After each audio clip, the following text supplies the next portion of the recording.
Hi, friends. Welcome back to the Life with Loverly podcast. If you love luxury consignment and women in business, then this episode is for you.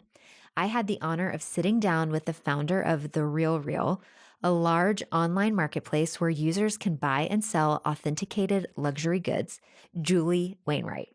Julie is a self made entrepreneur who built a $1 billion fashion business at 52, soon after she'd been told she was unemployable by Silicon Valley. You'll hear how she flipped the script on failure when she took Pets.com public and also was forced to shut down the company and return money to shareholders within the same year. Tune in to hear how she transformed luxury resale into a powerhouse, leading it from a startup to an IPO, making her just one of 23 women in history to take a company public as its founder and CEO. In this episode, you'll hear how Julie found resilience after failure, how to evaluate if your business idea is good or not, and amazing stories that include celebrity stylist Martha Stewart and fabulous New York pop-ups. If you're needing some inspiration to start on that dream today, this episode will be the motivation you need. And if you'd like more information on Julie's story, you can purchase her autobiography, Time to Get Real, available June 9th. And follow along on her new startup journey in the nutrition field, Ahara, at ahara.com. Here's my conversation with Julie Wainwright.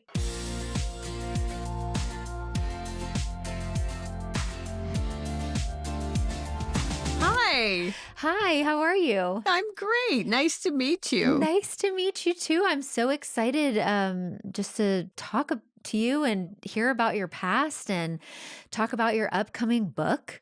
It launches in June, correct? It does. June 9th. Well, you can pre-order it now, but it's Okay. June 9th is the release date. I love that. That's the day before my youngest daughter's birthday. So I will There we go. definitely keep that in mind.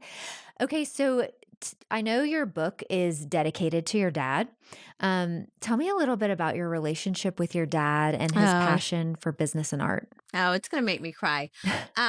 So like a lot of female entrepreneurs, if their father was an entrepreneur, it does spark something in you. My Hmm. when I was growing up, my mother had multiple sclerosis. So Okay. by the time I was 8, she had had her first attack. And then by Mm. the time I was 16, she was really on the downslope. And she was only 36, just to Wow. dimensionalize that. So I'm the oldest of 4. And my father and I would say that bonded us together more than probably normal. And I Right. remember even at the age of 8, he's like, you got to step up and help take Yeah. care of everyone. But the other thing is, he was such a good example of someone loving their work. He Hmm. did the couple different things. So you can imagine, especially in the time frame when my mother had multiple sclerosis, there wasn't any drugs. It was all weird Yeah. experimental things, but we still had a lot of fun. So he was sort of an expert at finding this fun, and he had his own art and design business and would get so excited about what his and his team would be working on. It's before computers, so he'd always say what's on the boards. He would share it with me, but everyone in the family was like, oh, look what we're doing, so exciting, look at this account. And then everyone, this is again, think of Chevrolet ads way back when they were introducing their new cars, everyone in the neighborhood, if they needed kids, would be like, oh, they were all in the shoot. So, you got very involved. And so we were all models. I used to model Shakespeare rod and reels when I was a little kid. So when he had a client that required children, anyone was fair game. He would Yeah. either tap everyone or just maybe one specific person. I think my neighbor was on the Flintstone vitamin box for a while. So, That's so cool. it was cool, it was fun, and it was creative. I mean, Yeah. they met at art school.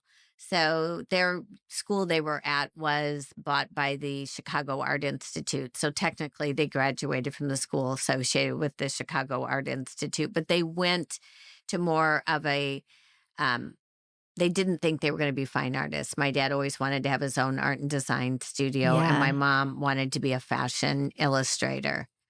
Wow. So I know.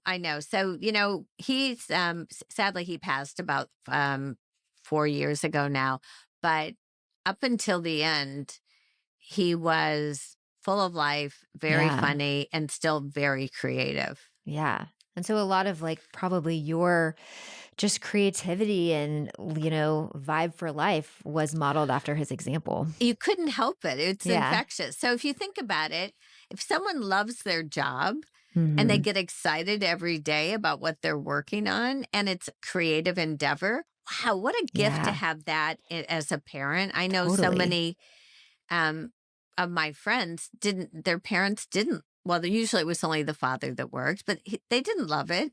They didn't Right. come home and feel energized by what they were working on. And Yeah. they weren't always thinking of creative ways to show something different. And so that Yeah. was to me a gift. Totally. Totally.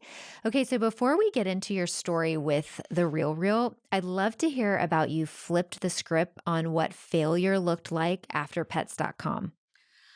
Well, I internalized my failure for a long time. Yeah. And then at some point, just financially, I couldn't afford to do it. But, at some point, luckily, I woke up. It took a while, but I'm like, I am letting other people define me Mm. instead of really knowing what I'm made of. Hmm. And I had to say, and I wrote it in the book this way, which is almost exactly what it was like. I let these people define me.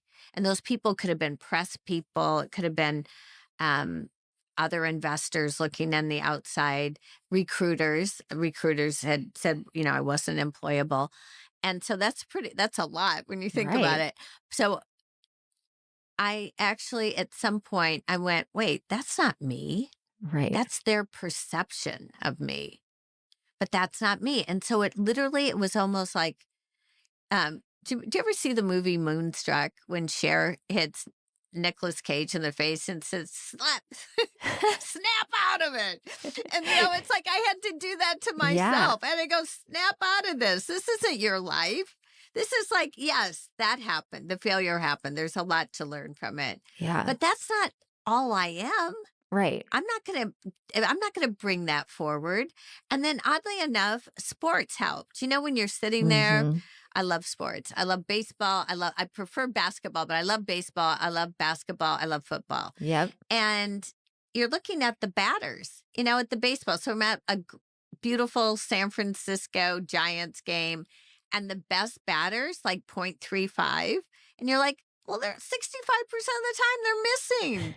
And if they went into that thinking, I'm going to miss 65, no, it's like, Right. no, I'm one of the best batters out there. And if you bring all that negative forward into your present, you recreate it. And I was Totally. doing it. I was doing it until I stopped. And when I stopped, I never looked back. That's, yeah. But I did let it hang. There's Yeah. pictures of me from that time. I mean, to make it worse, I was also going through a divorce. So it sort of had a double Right. whammy. But I would say if you look at pictures, I look like I'm downtrodden. Yeah. And then even when I would look at them, I'm like, that isn't me. Right. I had to do the old share. I had to slap myself and go snap out of it.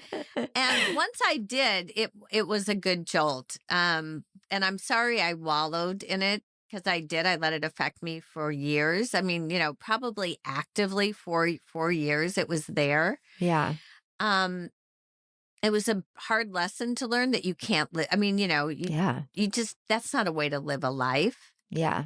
It doesn't make sense. It just doesn't make sense. All you do is just carry that in a way that's not productive for anyone, yourself or anyone around you. Yeah. So fast forwarding a little when you started the Real Real, Hmm. some people come to the table with a business idea and then figure out, how to be a business owner. Your story is different because you knew you wanted to run your own business. You just had to figure out what kind. So how did you land on consignment clothing? Oh my gosh. Well, that's all right. So I did. I knew, well, it wasn't even, I wanted to. I sort of had to, right? Yeah. Because I was like, well, no I, one's, I mean, I'm sure I could have gotten a bad job, but I was tired of having soul sucking jobs. And right. I'm like, I decided, no, I had to chart my own destiny. And I had so much experience. I wanted to get back into e-commerce, Hmm. which from pets.com to when I did the Real, the economics had changed. I knew I could get a business going pretty cheaply and test Yeah. it. And I also knew Amazon was the juggernaut. So the question is, how do you compete with Amazon? So I had a Right. matrix of all the things they couldn't do or they couldn't do well. Right. And one of them was luxury. And then I sort of had that tucked away in my brain, but then I'm like, well, I'm not going to do my own luxury brand. That's insane. And then I'm shopping with a girlfriend. And this was about, so I would say in August, I did this work on the framework. And then I'm out shopping with a girlfriend in November. And by the way, I only had about 2 years of cash. So like the clock was ticking. Right. Like you So needed to I'm like, figure it yeah, out. I had to figure it out. And shopping with a girlfriend, we walk into this beautiful boutique that has a little bit of consignment in the back. And that's where she shopped. And I had never seen her buy previously owned goods before. So I was shocked at that. And we were shoppers. Like we were one of Yeah. those, we were people that, and we were more like, we didn't like to dilly dally. Like if we went into some place, we were on a mission, right? Right. We're on a mission. We're going to buy something. And we shopped together a lot because we were like, if you bought a suit, let's just say one of us was like, we were the opposite. Like one what needed a different size on the top and the bottom, and all we do is like buy the same suit and switch it up, That's right? perfect. So instead, as opposed to getting everything altered. Right. So we were good shoppers. So we get out of the store and I just pelt her with questions. Like, why did you buy previously owned goods? She goes, I don't look at it that way. I bought Gucci, Prada, Louis Vuitton Yeah. at a great price. I'm like, but someone had it before. She goes, who cares? This is an amazing value. I said, what about, are they authentic? She goes, I trust the owner. And she knows the people who consigned it. I'm like, okay. Have you ever bought consignment? Because I'm thinking, I know she hasn't. Like walked into a Yeah. consignment store. She said she never would. She doesn't like the environment. So here you've got this beautiful environment with a little bit of consignment that was beautifully displayed. Right. And that's where she shopped. So I went home and researched the luxury market. I didn't realize how big it was. I went into my own closet to see how many would qualify. And I had like 60 goods back there that were sort of gathering dust because I've always spent way too much money on clothes. But I had never consigned before. Yeah. And I didn't want to, so you just had them there. Right. And then I started testing the competition. I consigned wherever I could consign. I took my jewelry to a place that was supposedly a luxury experience for selling your jewelry. It was so creepy. I needed a shower after that. Yeah. And when I went, it took about 6 weeks for me to test all these different venues. And then after that, I'm like, I got it. I can build an amazing business. And by the way, my friend had never consigned because it was too hard. I'm like, Yeah. well, then we're going to have to go to your house and make it easy. Right. So I knew I was going to have a service component. I knew I'd have to build trust by authenticating the goods. I knew that there was a lot of goods trapped in people's houses. And I ran as fast as I could to get that business up. And yes, and then we opened. So that was November. Probably it was before Thanksgiving of 2010. Okay. By June of 2011, I opened the doors Wow. and started running sales and had a really gross but warehouse space. It was really gross. It was so gross.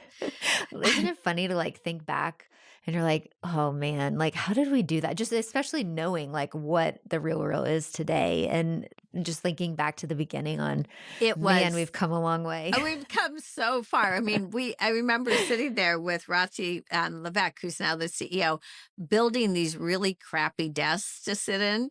And the warehouse didn't have air conditioning and the carpet in the first part, it was like a railroad car. Yeah. And so it was brown, crunchy carpet and it was hot. And we're sitting there building these stupid desks. And then we already had this mannequin, which was absolutely inappropriate for production work, but it was cool. I mean, I bought something cool, not practical, we switched that out pretty fast. And and the photographer who was a part-time guy, they kept quitting because it was a bad job. But we had this part-time guy taking pictures. He had to go into the restroom to get get the right vantage on the Oh my mannequin. gosh. And anyway, but it was just so gross. And now the company has over 1 million square foot Yeah. of space, both East Coast and West Coast. It's highly automated, highly technical, using Yeah. AI and machine learning. I think they're one, if the not the largest, one of the largest employers of gemologists in the world. Yeah. And at that, anyway, it was something to get started that way. And we were in that really challenging space. I mean, it wasn't terrible because it did have a proper warehouse in the back. Yeah. Very tiny though. The whole thing was like 2,500 square feet and with a loft, but we did have a roller door. We weren't that far from UPS. So if we had to get something out, we could Right. like literally run across the parking lot and drop it off. Oh my Um, gosh. but it's an area that's still transitional, now here we are 2025. And I was just reading that was in San Rafael, California. I still get the local news from Marin County. And they're still talking about how are we going to raise the canal district and make it better because it was full of drug dealers and Yeah. prostitutes where we were. I mean, there are Right. some nice parts, but it was really sketchy. You just couldn't leave late at night and you couldn't get there too early in the morning.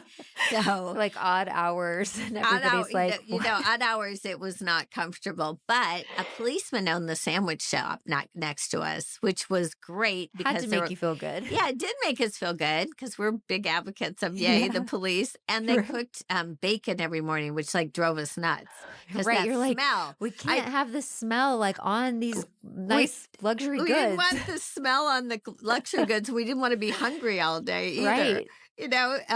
But yeah, it was something. Let's just put it that way. Sounds like a great, memorable first start of a business, though. You'll It never forget was. it. And just to make it even more special, I had black garbage bags taped to every window so no one could see in. Oh my gosh. And also, we couldn't afford curtains, and I didn't Right. want to put curtains or shades in a place I Right. didn't own. So, we'd recruit people, and I'll never forget this. My neighbor's like, "Oh, she's really great. She just graduated, I think, from Dartmouth or something." So she comes in there. She took one look at it, and she goes, "This isn't for me." You're And I like, don't blame her. I I don't get blame her. it. I mean, it was, look, we also, at some point, we always got container store things for the handbags and the shoes. So Yeah. you have all this plastic, right? And we didn't have air conditioning. So we had fans going, but no air. So at some point, they would be stacked and getting hot. And what does plastic do? It's like, everything Yep. leans. We're like, oh my God, we're going to kill someone. You're Some like the plastic. Leaning Tower of Gucci, just about to fall Exactly. over there. Exactly. So we were there 9 months. I mean, a Wow. long time. Every business starts small. And Right. at that point, I was pretty much financing the Mhm. company. It's fun to talk. Thanks for giving me the opportunity to talk about this. I haven't I talked love about it. It's this. so fun, but it was gross. And then Right. here's the other thing. Raji was my first employee. And so we all did everything. That's just what you do, Yep. right? You do everything. You do your own, you answer emails, you do your marketing, you do this, you do your pickups. We do pickups. Yep. She had the most beat up car I have ever seen. I'm like, it looked like she'd been hit like 4 or 5 times. So she was young. I don't know how old she was. She was young. But I mean, like, you can't park that car in front of a customer's house. We're picking up luxury goods. So Right. she would literally park it a block away. And then, you really have to schlep this stuff. So Right. like, sometimes you'd have 25 things she'd pick up because absolutely not. No one would ever have given us a luxury good with that car. It was so beaten up. I'm like, That's you so have to get a funny. new car. She goes, I can't afford a car. You're not paying me any money, which is Right. true. I really wasn't at the beginning. It was so I'm sure bad. the customers, if they saw it, they'd be like, wait, are you Ex- stealing this? Or are Exactly. what is happening? Exactly. It was so off brand. Hi, friends. I've been using Redmond Relight for a few years now, and it's still a part of my daily routine. It's an electrolyte mix made with real salt from an ancient underground sea in Utah, packed with 65 trace minerals. No weird additives, just clean, effective hydration. The mango flavor is my go-to. It's super refreshing and not too sweet. Whether I'm working out or just getting through a busy day, it helps me stay balanced and energized. They've also got other really great products. I love their real salt for cooking. It adds so much flavor and you can actually feel good about using it. Right now, you can use code Leverly20 for 20% off. I'll leave all links to shop in the show notes. Okay, so how can we evaluate if a business idea is good or not, especially if it's like in a new category? All right. So, and I think this is really important because at the end of the day, it has to be something I think that is competitively defensible. Otherwise, Hmm. you're in trouble, Right. right? So it has to be defensible. It has to be something that's salient for the user and meaning people want to buy it. Mm-hmm. You're not creating a charity. So you want Right. people to transact and you have to be able to make money with it. I mean, it's really those areas. And then it helps, but it's not critical because I've seen a lot of VC deals go to people with no business experience, but it does help if you have experience in one area of the business. It could be distribution, it could be product, it could be technology, but it does help if you have that experience. Yeah. I wouldn't, I would say most people learn more on the job. Hmm. And a really good entrepreneur, even if they don't have any experience, if they're thrown in the deep end and they're a good entrepreneur, by the time they pop back up, they're going to be in, They'll figure it out. they're going to figure it all out. And you know what? And that's another thing. You have to have that attitude. You have Hmm. to be really hungry. And you have to be Totally. decisive. And then once you're decisive and you see your results, what if you're wrong? Then you have to be able to iterate really quickly. Yep. But people that challenge their own judgment because you don't usually have data. So, but let's Right. say you've done this, you thought of this idea, then you get it out there and you're mostly right, which is great. That is great, but you still have to iterate.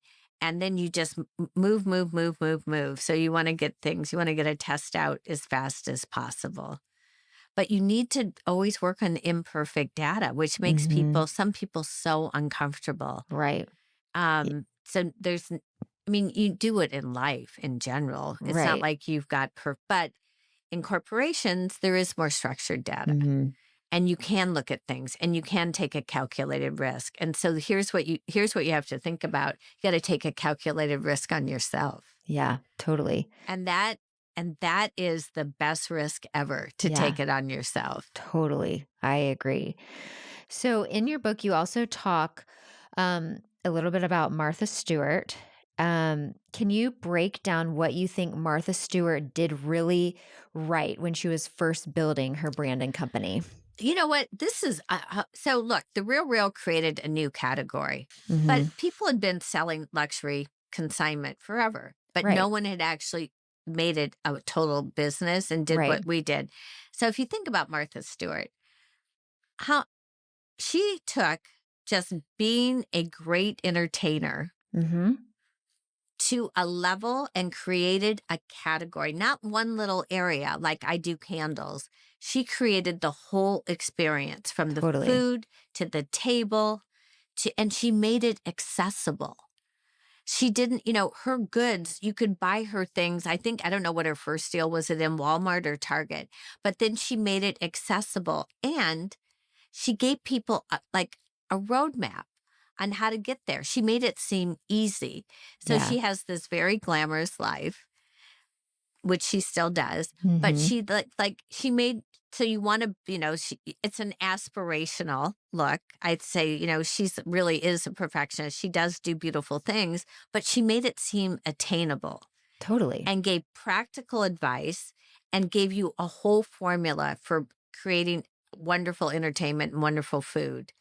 And that is something that I bet 500 people said, "Oh, I could have done that," or "I thought of that," but they didn't. Right. She is the first one to create this category. Other people had done cookbooks and have done well or done cooking shows, but she just expanded the set and made it accessible. I think it's brilliant. It's so Yeah. simple. It's such a simple concept, Well, And people wanted like her whole lifestyle. Like well, that's right. that's It is was aspirational. yeah. Like it was so accessible, not just for one part of that. And then that sold itself, which is amazing. But she also gave you step by step. Like you Totally. can do this way. You can do it this way. So she made it both unattainable but Eh, attainable on yeah. your own level. And then doing deals with companies that are more in the budget category also made it attainable. Right. Yeah, I just Yeah. think it's brilliant. See, here's the other thing. My mother was only 20 years old when she had me. So that means that Martha's like just about 4 years younger than my mother would be. Okay. And when I look at that, there aren't that many people of her age that would have envisioned something so big and magnificent. No. And there's still not that many women that think that big, Right. and really understand that they can create that in their life. Yeah. And that's like one of my goals is to make sure that women know, yes, you can create what you want in your life yourself. Yeah. I mean, why did you start this podcast? I wanted to, so I have a fashion blog and do styling, and that's kind of where everything started. But I wanted just a deeper connection with my followers past what I could get, on Instagram or talking to them on stories. And I wanted to share things that happened to me that I felt like could encourage or help somebody else. And so it really just started as so much more of like a secondary outlet to connect with my community. And I've just loved the just interacting with people, interviewing people who have amazing stories, who can help other women and listeners who, just want to be inspired. Yeah, I just think it's great. I think what you're Yeah. doing is great. Okay. So getting back to the real real, tell me about your first celebrity client that consigned a warehouse worth of clothing. Oh, she didn't want it to be public at that Okay. time. Um, but well, let me just tell you, it wasn't one, it was multiple Oh my warehouses. goodness. And I can't give her name because she didn't That's want a public sale, but let's just say she's very tiny. And she had multiple warehouses, and wow. it saved the company, to be Yeah. honest, because we had just launched and we were running out of product. And I had Yeah. started this big campaign about 3 months before we launched about how we're going to work with stylists. And I went down in LA, met with stylists, sent postcards promoting, blah, blah, blah. And then we had nothing. And then we got a call that said, so and so wants to clean out her warehouses. Could we be there the next day? And Rachi flew down and rented a U-Haul with with a young intern. And then when she got there, I had to make arrangements for them to spend the night and call the interns because it was not just a warehouse, it was multiple warehouses. Yeah. And it wasn't a short thing to happen. It needed Right. a lot of processing. And this is before we actually had apps to process everything. You're What we right. did is we actually put everything in a spreadsheet Okay. and and then mapped it with pictures on our own iPhone instead of Wow. having an app to chronicle the consignment. I mean, this is back when we had the Yeah. crunchy brown carpet. So, and she had the beat up car. So anyway, that luckily the intern's mom said yes, she could spend the night there, That's so and funny. it was almost 2 full days of Wow. clean it out, and also the celebrity wanted to try on everything again, Oh my goodness. and So it was yeah, really like, "Well, let me clean this out, but like maybe you can't take that. Like yes. let me like see if I Yes, still which, like it." is there it had been in a warehouses, so Right. they hadn't seen them for a They while. probably forgot some of the Oh, I'm bags sure. and So shoes yes, and so we had to do that. So the whole thing, and we worked with her stylist, and once we worked with her stylist, then we got other clients. give you so much inventory, and then you're like, "We can start a whole other marketing Well, campaign it went after well, this." no, you're exactly right, because we would do things like we were running 2 sales a week, and then then we could run 3 sales a week, and at that point, we were dividing the inventory by brand. Yeah. So we would say, "Oh, we've got," and on one rack of clothing, let's say you could handle 50 items, and say you had 2 racks of Chanel. It's like, "Okay, we can run a sale. We can run Right. 2 sales of Chanel because there were 50 items, let alone the handbags and the shoes. Right. But it was all visual merchandising and, moving from 3 sales a week to running 4 sales to every day was a big deal. It was all based Yeah. on what was on hand and then trying to Wow. make it look good. But yeah, the early days were tricky and we did it. We really focused city by city to get out there to win. You guys were online and then also like stores. Well, that What was came that later. process So, like? Okay. we were one of the things that was happening in the op center is we were getting an amazing product Right. and photographs just weren't showcasing. The quality was high. Totally. It was so beautiful. The clothing, yes, the handbags like would blow your mind, Right. and then the fine jewelry and watches. And we thought we need to bring this to life Mhm. and see so people can experience it because we're not like other consignment. We're not eBay. I think that was the Right. other thing. We're not eBay. This is beautiful, beautiful Right. things. So I was in Soho walking around in September, and I kept thinking, I think it's time because we by then we were going to hit almost Yeah. $500 million in revenue. I thought it's time to bring a store. We need to Right. do it in New York, Yep. because New York's the fashion Yep. capital of the world, at least in the U.S. Right. Paris would argue and Milan would Right. argue in that order. But all right, let's say Paris is, but New York's a close second. All right. And I was on the phone with Rachi. I go, I think it's time. It's the end of September. Do you think we can get a pop up done by like November 10th? Yeah. Right And in she's time for holiday. holidays. And that was our goal. And we did it. And we did it. And it was such a big success. And the cool thing about this, you can measure it. So you could say if a new customer came in, did they buy more than an average new customer? Did they then shop online again? So Right. what did it do? It had an immediate halo effect on the Yeah. business. It got a lot of press. And we really blew it on that first store because we didn't realize people were going to bring us consignment. We didn't even, and they were Oh. literally wheeling in bags of consignment. We're like, we had to set up a whole makeshift area. It never occurred to us. Yeah, But because you're that's like, well, why, we'll just sell these, not like we will also intake. right. And so so it changed the whole Yeah. design when we finally got a store out in Soho. But it was a revelation. It was just like what we thought. People were Yeah. like, I had no idea.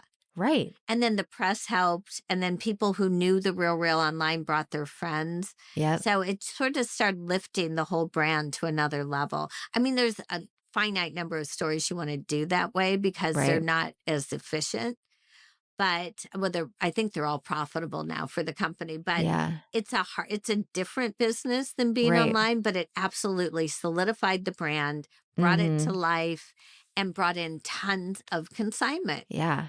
Well, and I think of people who maybe went to the storefront first and saw that they like trusted what you were offering and then maybe bought something in store, but then would go back to shopping online because they already Exactly. trusted your in-store experience. It created a whole new level of trust. And Yeah, then when we added the consignment offices in Soho, then they could meet with the gemologist totally. right there Right. and a handbag expert, and they could do it. Yeah. And to this day, it's pretty funny if you go there or any of the stores, people wheel in luggage full Yeah. of clothing and I things. And know. you're just like, wow. It is Because we will crazy. come to their house. They don't Right. have to schlep that. Right. We can do it for We'll do the them. dirty work, but Right. Now, but I think people just feel safer meeting with yeah. someone and bringing their own goods.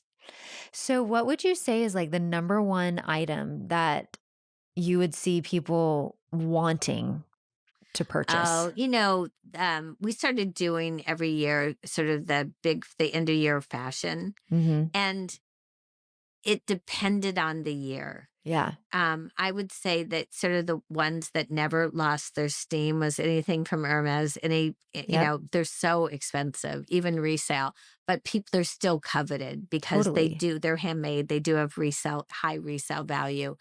And then the Chanel flap bag never really went out of style at Yep. all. You can argue it's less quality than it was. It doesn't matter. It's still Right. in demand.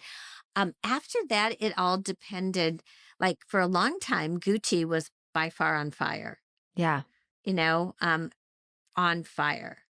And then it fell off, but Right. it had a good run. I think for Right. 5 years it would, and usually resale was it was almost a better indication Right. because people started buying old Gucci, even though the new Gucci, which was the one that everyone wanted, they Right. just wanted to wear the brand because it was so cool. But Totally. Louis Vuitton, especially never falls. There's like Right. classics, but Louis Totally. Vuitton's always on the top. And then when you look at watches, Cartier Yeah. diamonds, again, always Yep. at the top. And watches, Rolexes are Yeah. always covetable. Now, Totally. other ones like Petit Philippe, those are, Yep. but Rolexes are still somewhat accessible versus R the Petit Philippe, which could be tens of thousands of dollars. Totally. I would say the evergreen products never waned. Yeah. It's just if a brand was hot, it would shoot way up. And then Totally. and then contemporary brands, some of them just would take off like crazy depending on their season. Yeah. Like Zimmerman could pop up to the Right. top. Jacques Mousse could pop up to the top, and they're not Yeah. really, they're, lower level things. For a long time, Tory Burch Flats, we couldn't get enough of them. Yeah. So true. It was sort of like it. So there's always like one or two items Yeah. from other brands that just catch on. Coach had a handbag once that was so on fire, and we weren't taking Coach because it was in general the price was just too low for Right. resale, and the product quality wasn't good. And then they made this amazing handbag, so we had to We're like, well, because it was okay. just on fire. So one piece from one designer can really change the Yeah. trajectory of the brand. It's so true. I've actually made several purchases from the Real Real. And it's funny because two of the handbags that I've bought over the years, one is an Hermes Kelly and one is a Chanel flat bag. There you And go. it And was, honestly, if you wanted to sell them now, you probably would make money on them. yeah. Yeah. Which is what I tell my husband. So I'm like, this is an investment. I need Well, no, another. that's true. That is true, though. Exactly. No, they have appreciated Yeah. without a doubt. And Rolexes have appreciated. Totally. Well, the top men's watches have Yeah. appreciated. Now, they took a little hit. Yep. There's little swings and roundabouts, but if you look at it over time, the value it is a good investment. Yeah. Well, I was talking to some of the girls on my team before this interview, and I was just saying how I love the experience of like going into the store and just being in the mood to like buy what speaks to me. Like, and I feel like sometimes when you go into the Real, you might not get anything that's on your wish list because it might not be available, but maybe you'll find something else you didn't even know you wanted, or something comes from the back that they're like, "Ooh, let me just show you this." And so it can I be love such a that. fun experience because you don't quite know what you're getting yourself into. And I feel like that kind of takes us back to like old school shopping and how, I know. Wasn't you that know, fun? I really yeah, miss it. I'm going to give a talk next week about what people can do to get enliven retail again, yeah, because honestly, I think going into an environment where it's fun to hmm, shop, it's creative in a yeah, weird way, and if you've got a great salesperson, they can actually envision you in a way that you don't even know is right, happening. And it is so much fun. The Real has that whole treasure hunt thing anyway, because there's only one of them. And then the stores are accessible, yeah. so you walk. What store do you tend to shop in? Soho, and also the one on like the Upper East Oh, Side. 72nd. Yes. Yep, That's a beautiful store. it really is. It's smaller, but I think the merchandise shows really Yeah, well in that I store. agree. That's where I bought two handbags, and I actually bought a bracelet there as well. This beautiful sapphire bracelet. And you might have missed Yeah, it online. exactly. Yes. Really probably wouldn't have looked at jewelry online to be like, oh, I was just in there and I was like, let me try this on. And then I was like, wow, this is a really good price, and it just kind of snowballed. It's funny. One time I was in New York with a friend at Fashion Week, and we had borrowed some handbags. And this was like early on in my career.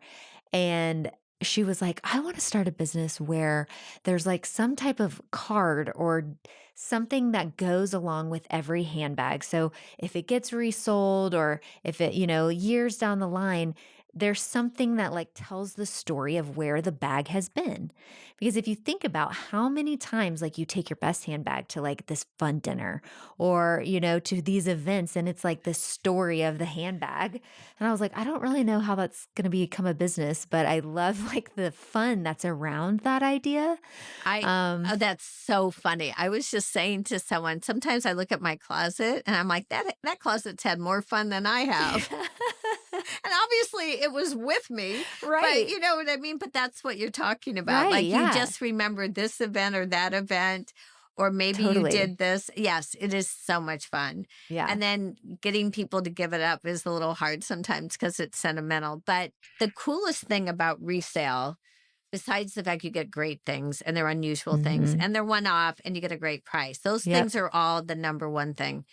But the other thing, which is really important, it's good for the planet to Yeah. recirculate goods as Totally. opposed to just buying new. Yeah. So it's really good. So I feel good about that Yeah. because, For sure. it's not like, I always think like I'm pushing shopping when I started the Real Real, but it's a good, people are going to shop. Right. It's a good Right. So thing if you're let's going give to them a buy good way to do it. previously owned things are a good thing. Yes, I agree. Okay, so you have now exited from the Real Real. Throughout your book, you talk about the importance of timing from funding to scaling and exiting. Can you tell me how you decide on the timing of when to take action and what life has looked like since your exit? Timing's always hard. I don't think you know. I don't think you can plan for timing. Mm-mm. I think it's as simple as that. You can know when the investment has worlds changed, Right. but that happens to you. So I think if timing issues, I've been too early, with companies. Yeah, Pets.com was too early. The Real Real was spot on. totally. You can't control that. You can control the quality of product you put in, the Hmm. positioning and the pricing. So you can control a lot, but you can't control timing and you Yeah, can't beat yourself up. You can't beat yourself up about any of it, to be honest. All you right. can do is learn Yeah, from it. that's so true. And It's great and advice. when I left the Real Real, I really I've always been interested in nutrition and Hmm. personalized nutrition because I mean, it's any research you read and it's like, what's staying healthy? Diet is number one. Exercise Yeah, is important, but if your diet is wrong, no amount of exercise in the world is going to help you so stay true. healthy. Your nutrients, what you need in your body, change over time. And to be able to get personalized nutrition information, and we did it through an algorithm. And also, if you take different supplements or Hmm. meds, certain meds Right. actually create other problems, the suppression of key nutrients. So that's the genesis behind Ahara, to give an algorithm that will actually, based on science, give you your optimal foods, your optimal nutrition that you may be low in. You may be low in Yeah. magnesium, you may be low in whatever vitamin Bs or omegas, which I think Yep. I was low in all of those things. And then they give recommendations on how to bring that into your diet. Wow. And you don't have to eat lots of things, just change your diet enough for Right. your health. To be honest, when I did it the first time and I went ahead and did the genetic testing, I always thought I knew. Yeah. I would say I knew about 55%, but that other 45% was really important to know. And I've made Totally. small changes in my diet. Yeah. And I mean, I don't know. I mean, I'm really healthy. Is my energy better? Yes. Did I lose weight? I did, just by S getting a better balanced Yeah. diet. See, I mean, I think it can be life-changing, I really do. Um, I agree. well, this has been such a great interview. I've learned so much. One question that I always wrap up my, interviews with is, what is the most meaningful act of kindness that somebody has extended to you that has had a lasting impact on your life? I would say, I mean, it's pretty easy to say, oh, your parents believed in you, which isn't really kindness. That's their job. But I would say, even when I was young, a few teachers in Mhm. school were like, "Boy, you can do it. You Yeah. can do, and this is in grade school, Hmm. and identifying me as that person because you're a little kid, Right. and they saw something in me then that, because I don't know if when you're like 10, I think you just expect your parents to be, hey, you know what I mean? Right. But so I would say that just a teacher going out of their way Yeah. to recognize, and then even the same thing happened when I was at Purdue, and this probably really changed my life. And it was a huge lecture hall. And this professor said, I'll help you get your dream job. What do you want to do? Because you're doing so, I've never seen anyone do this well in this course. Wow. And he did. And he Wow. did. And that set me on a trajectory that Yeah. maybe I would have gotten that job. But let's just say when this head of consumer psychology puts in a call Right. to the CEO of a company, they Right. wanted to Does interview make a me. little bit of a And difference. and he didn't have to do that. Totally.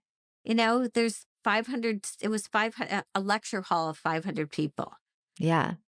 That's So I would amazing. say, and the beauty, I actually do a lot of work with Purdue now, and professors are really helping their Yeah. students more than they did when I was there. But that one person making that one call actually did change my Yeah. life considerably because I got to the West Coast. I worked in packaged goods at Clorox. And at Clorox in the very early 80s, just dating myself, but I don't even care. The guy smuggled in finance an Apple II computer and said, watch this, because we were hand calculating profit and Yeah. loss statements. And he's like, watch this. And he put in all that data. And I'm like, this is the future. And then I got a call to join a software company. And I joined it. And in my 20s, I moved to Europe and was running Wow. international, which is surreal, Yeah. traveling all over the world, setting up partnerships all over the world in a software company. But I would say it all started from that one teacher. Hmm.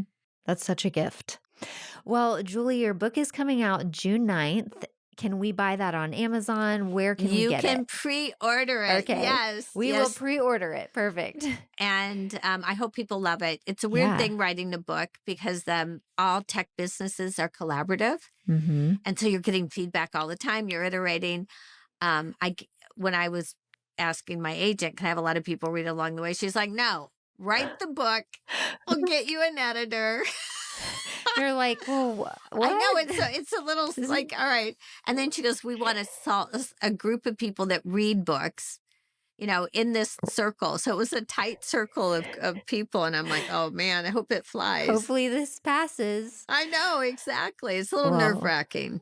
I'm so excited to get a copy of it. And I just am excited for our listeners to get to know a little bit more about you. So thank you so much for your time today. Oh, it's been so much fun. It's so much fun to talk fashion with people that love it too. It's really been fun. I agree. All right, friends, until next time.